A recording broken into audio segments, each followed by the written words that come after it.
Vamos a conversar durante esta semana bastante sobre justamente las listas parlamentarias, una vez que se conozcan definitivamente cómo fueron precisamente estas listas a través de cada coalición.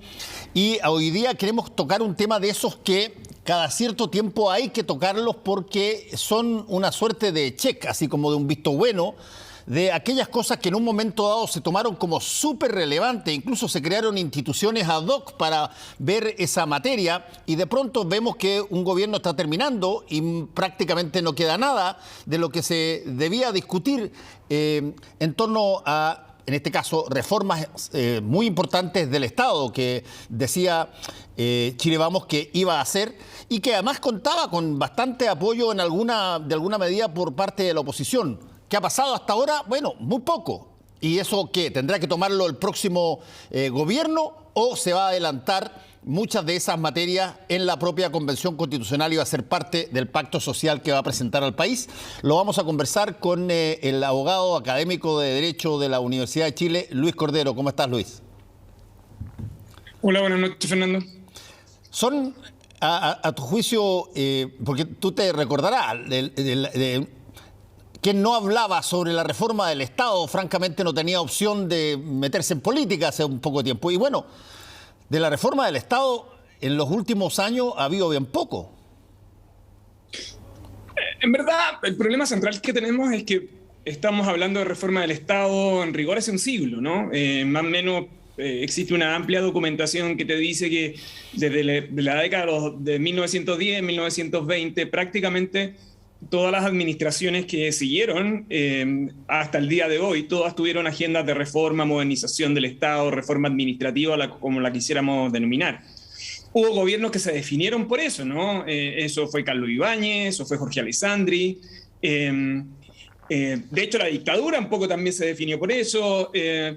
Y tras la reforma de los gobiernos democráticos, yo diría que salvo el gobierno de Patricio Aylwin, que tenía una agenda muy delimitada, y que tenía que entrar en funcionamiento el sistema democrático y tuvo determinados ejes muy relevantes, desde la elección de Eduardo Frei Ruiz-Tagle hasta hoy, todas las administraciones han tenido propuestas de reforma y modernización del Estado. Lo que pasa es que algunas de ellas implementaron comisiones o agencias que llevaron a cabo un set de reformas.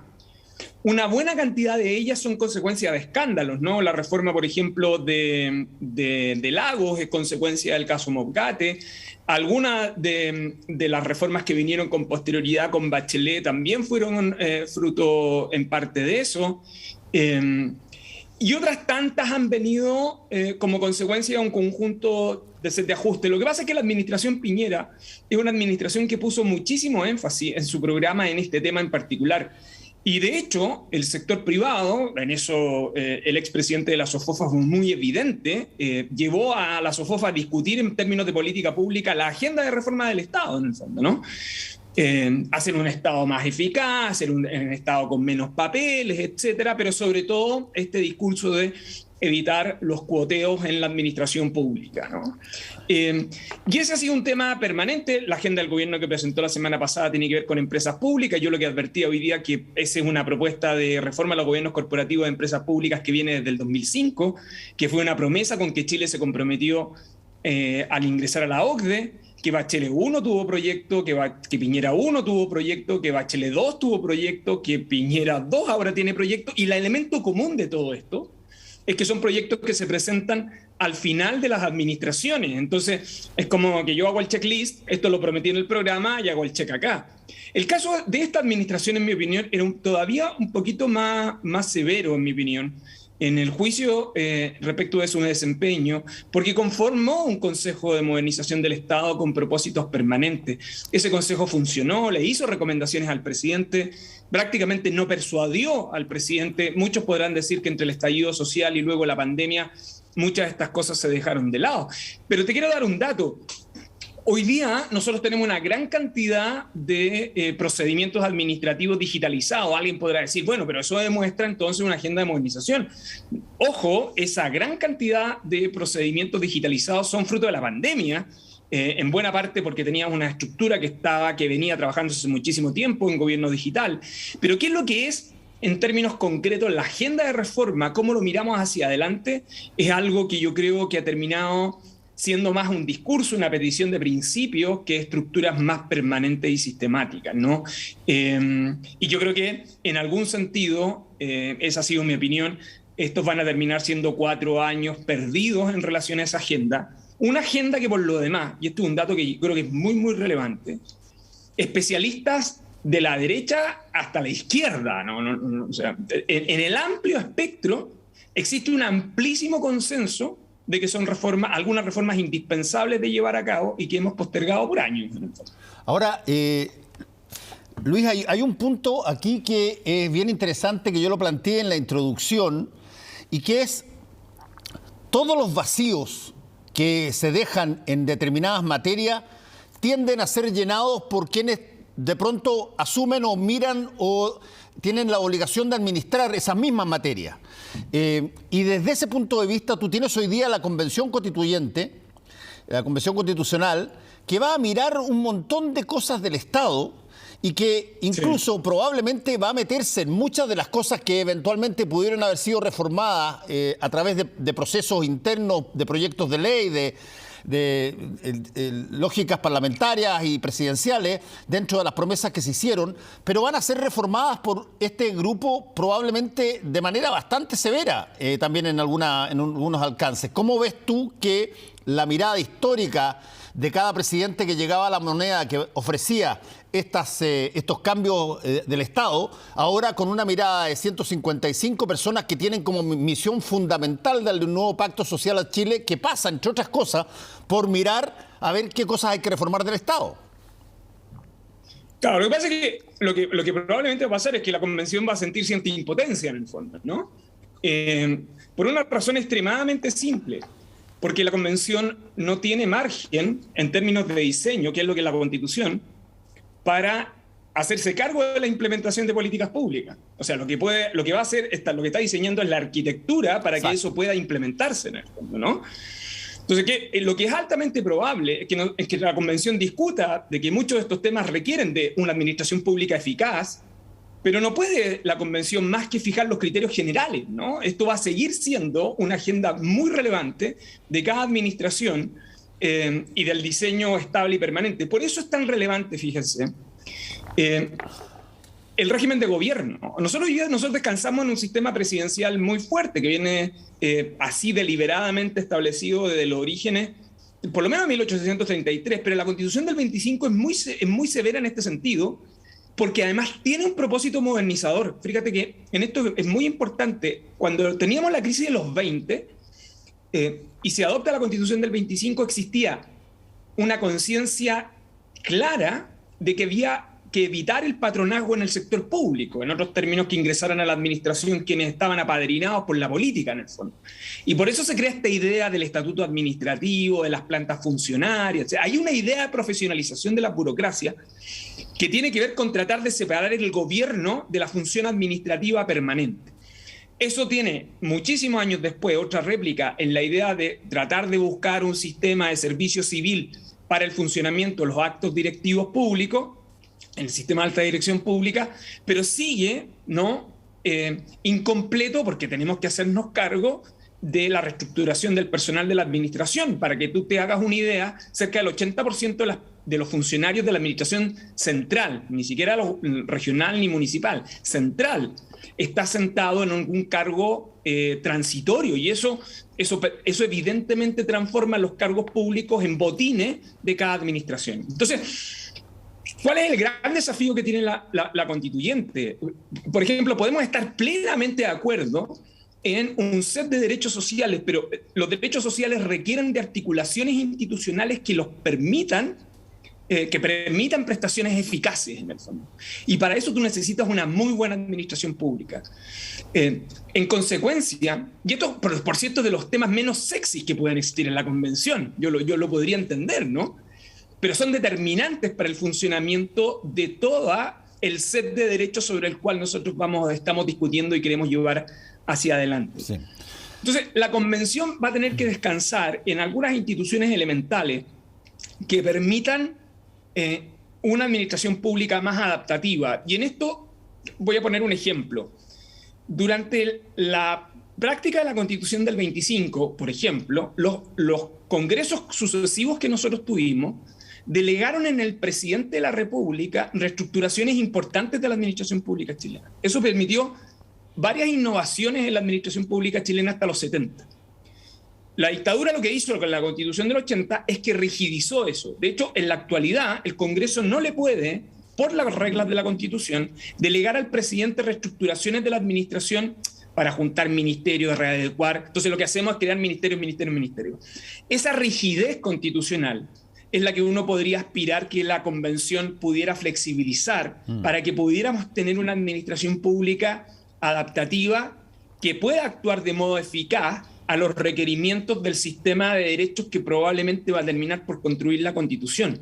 Entonces, lo que puede suceder es este choque de expectativa. Los convencionales probablemente van a dar muchísimas opiniones sobre este punto, pero esto va a seguir siendo un problema del Congreso y sobre todo va a depender muchísimo del buen modelo de administración pública que nosotros podamos tener. Si yo tuviera que pretender solo una idea en la convención sobre este punto, es que las reglas sobre el modelo de administración pública permitieran diseñar estructuras flexibles y adaptativas precisamente para funcionamiento eficaz, sobre todo en el régimen de prestación de derechos, ¿no? Ahora, Luis, hay un punto que es bien interesante porque hay ciertas cosas que se han repetido en las campañas presidenciales y que probablemente van a estar en estas campañas presidenciales vez por vez. La que tú dijiste que básicamente podemos llamar el pituteo. Eso de que tú tengas de alguna manera una compulsión porque cada grupo que llega trae a su gente y por lo tanto las personas que están ahí saben que tienen el tiempo que demora el mandato presidencial. Y eso, como tú muy bien dices, genera incentivos para que eventualmente puedan haber cosas mal hechas, mal habidas en el tiempo porque no hay carrera funcionaria muy larga. Lo segundo es que hay una serie de cosas que se han dicho que deben ser reformadas de fondo y que son realmente trascendentales. Por ejemplo, te voy a poner un ejemplo.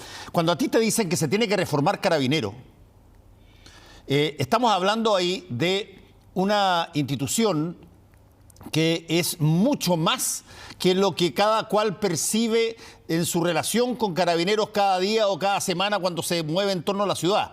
Ahí hay situaciones que tienen que ver con relaciones de poder, con adquisición de determinada capacidad de defensa, en fin, una cosa muy, muy trascendental. Igualmente a como cuando se plantea, para ponerte los dos temas al tiro, cuando se plantea que hay que hacer, por ejemplo, reformas que sean atingentes a que los gobernadores regionales tengan sentido y que tengan facultades y que tengan poder. ¿Ah? Hasta ahora están elegidos, pero le metieron un delegado presidencial de inmediato, tienen todavía senadores y diputados que probablemente pesan más que el gobernador regional en su región todavía. Eso tiene que materializarse en algo relativamente profundo, ¿o no, Lucho? Sí, pero sobre todo tiene que ver con una manera de hacer política pública y de hacer gestión pública. Porque nosotros ponemos mucho énfasis en los asuntos presupuestarios, pero ponemos poco énfasis desde el punto de vista público, ¿no? Hay mucha gente que le pone dedicación, le pone serie, o sea, evalúa, etcétera, que tiene que ver con el diseño, ¿no? Y los dos ejemplos que tú has señalado son bien relevantes porque el problema de Carabineros no es solo refundar Carabineros luego de la crisis que hemos tenido, es que una vez que se creó el Ministerio del Interior y Seguridad Pública, recuerda que se reestructura y pasa a depender Carabineros del Ministerio del Interior, porque hay una reforma ahí. Esa reforma es insuficiente, de hecho es tan insuficiente que lo que dice es que Carabineros depende del Ministerio del Interior, pero cuando tú revisas las atribuciones del Ministerio del Interior frente a Carabineros, en verdad son rendiciones trimestrales, que los actos administrativos se deben emitir por ese ministerio. O sea, el control efectivo que el Ministerio del Interior puede tener sobre la actividad concreta de la policía es muy acotado. Alguien podrá decir, bueno, entonces hay que refundar. Sí, lo que pasa es que entre medio tuvimos una reforma que tiene un diseño mal establecido. que explica entonces que pese a esa dependencia, las posibilidades efectivas que tiene la autoridad civil sobre la policía están completamente limitadas. Pero es una reforma que tuvimos hace poco tiempo, ¿no? Lo digo porque este no es solo un problema de los ejecutivos, este es un problema del Congreso y de la manera en cómo el Congreso se hace cargo del diseño de instituciones y las proyecta en su implementación. En el caso, mira, el segundo ejemplo que tú has puesto es muy relevante porque el Congreso recibió la opinión de muchísimos expertos que advirtieron, que le dijeron, oiga, esta figura del gobernador por un lado y por la otra, por el delegado, sin que existan transferencias de competencia al inicio, robustas, la verdad es que lo que va a provocar es un choque de trenes. Entonces, ¿qué se dijo? Esto tiene que ver con nuestro trauma histórico. Desde la Constitución del 25 nosotros tenemos un mandato constitucional de descentralizar. Las leyes que debían dictarse bajo la Constitución del 25 no se dictaron, fíjate.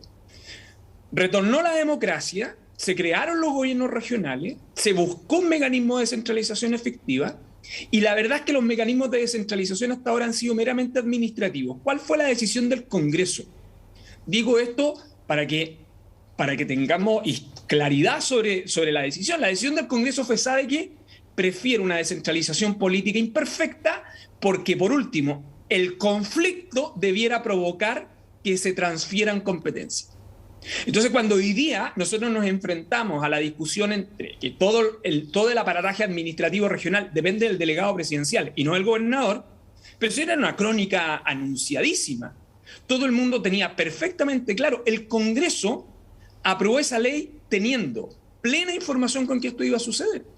Entonces, ¿cuál es el punto en el fondo, ¿no? Esa es una reforma que se hace con el propósito de generar un conflicto para que ese conflicto con posterioridad provoque otra fuerza el cambio. Problema es que al medio, el problema es que al medio tú produces ineficiencia pública en el fondo, ¿no? Y entonces, esto es bien relevante en el contexto de la discusión de la convención.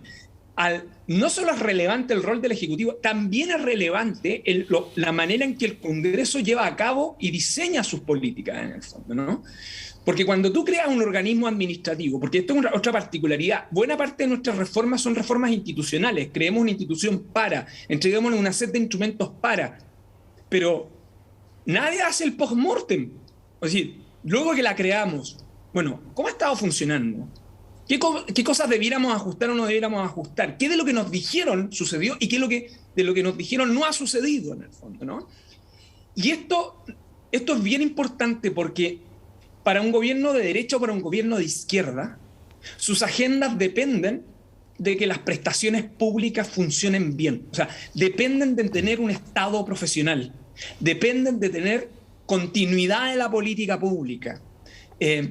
Porque al final del día los usuarios son clave, las personas son clave en el uso de las prestaciones que realiza la administración pública. Entonces, por eso es tan determinante, y esa es la ironía de todo esto.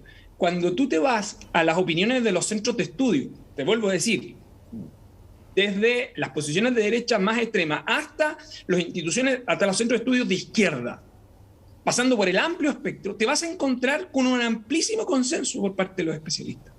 Pero la política es refractaria a esto. Y la razón por la cual es refractaria es porque sigue mirando a la administración como un botín de cargos a repartir.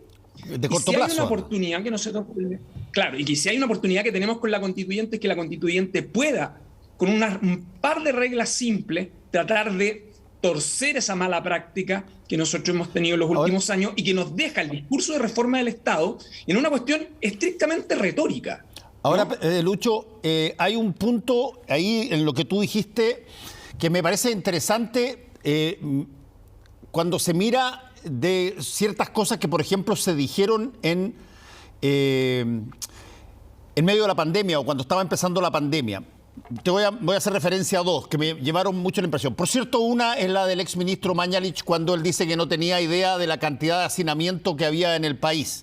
Lo que desde el punto de vista inmediato, práctico, uno dice, perdón, pero la institucionalidad del Estado funciona, entre otras cosas, para que eso se sepa de inmediato cuando estás pasando mal. Y no es así. En todos los gobiernos probablemente ha habido una mirada para un estándar tomado como base, pero la realidad misma, que incluye montones de variables nuevas, incluyendo la inmigración, incluyendo un montón, y la pandemia, genera nuevas realidades. Y la segunda, que la dijo la ministra del Trabajo en su momento, es que se había detectado con sorpresa de que cerca del 33% de la población tenía labores informales y no labores contractuales de salario de la gente que trabajaba, que también es otra cosa que una institucionalidad relativamente sólida en cualquier país del mundo detecta mucho tiempo antes y puede permitir la detección,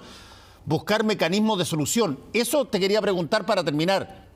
¿Cuáles son los elementos, Luis, que debe tener un Estado moderno para poder detectar la realidad como efectivamente es y no como uno la pintó en los discursos, digamos? Mira, yo creo que para esto también, o sea, hay muchísimo que ver, hay mucha de nuestra historia que nosotros podemos mirar. Hay personas que se han dedicado sus esfuerzos profesionales en el Estado, en la academia, a tratar de poner énfasis en la información, en los datos. Los temas de los datos en el Estado chileno es una situación que restringe y que impide la eficacia de muchísimas políticas públicas. Este es un asunto sobre el cual se viene advirtiendo hace más de una década y que de hecho la pandemia lo que revela es que probablemente podríamos haber sido mucho más eficaces con una información más consolidada en el fondo, ¿no? Y yo ahí me quedaría con la cantidad de personas que le han dedicado muchísima más preocupación a este tema, en distintos ministerios. De hecho, hoy día la Contraloría General de la República, por ejemplo, es probablemente la institución que más administra los datos. Toda su estrategia de fiscalización la está haciendo a partir de datos.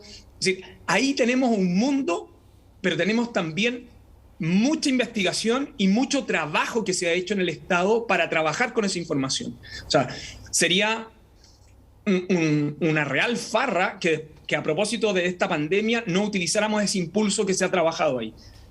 Y que eso yo creo que ha estado andando. Lo segundo, o que tiene una perspectiva de desarrollo, en el fondo, ¿no? Lo segundo tiene que ver con una cuestión de diseños institucionales. Nosotros tenemos metido en la cabeza de que la administración, y esto tiene que ver con el régimen, cómo funciona el presidencialismo, ¿no? Que el presidente tiene abajo sus ministros y que abajo de los ministros tiene servicios públicos. El efecto que produce eso es que los sectores, tú tienes una administración pública muy sectorializada, y como todos los incentivos de desempeño de esos organismos dependen de su sector, se produce este efecto túnel, ¿no? Yo me preocupo de mis atribuciones, de mis metas, porque de eso dependen mis remuneraciones y otra serie de beneficios adicionales. Y estamos llenos de casos donde bastaba preguntar al servicio público del lado cómo resolver un problema a nivel local, porque las personas viven sus problemas en términos transversales. Aguas arriba, con cuál es el organismo público, en verdad les es indiferente, en lo que necesita es la solución de un determinado problema. Esa sectorialización descansa sobre una idea romántica que es la coordinación, y que está en la ley, de hecho. Pero el problema central es que los organismos públicos no se coordinan, no colaboran, sino que compiten. Y la Corte Suprema en los últimos 5 años le ha venido insistiendo sistemáticamente al Estado, sabe que aquí hay cuestiones elementales que ustedes son los que se tienen que poner de acuerdo. No me vas a creer, pero es insólita la cantidad de decisiones de la Corte Suprema que termina diciendo usted y usted, 4 servicios públicos, tienen que ponerse de acuerdo para darle una respuesta a este grupo de ciudadanos, algo que tú evidentemente podrías haber resuelto de otra manera. Y eso tiene que ver con un modelo de administración pública sectorializado y rígido, y está sometido a estándares de muchísima restricción y severidad, ¿no? Muy, muy rígido en el fondo. Mientras en datos tenemos una reflexión y una proyección, que yo creo que hay que tratar de aprovechar este impulso.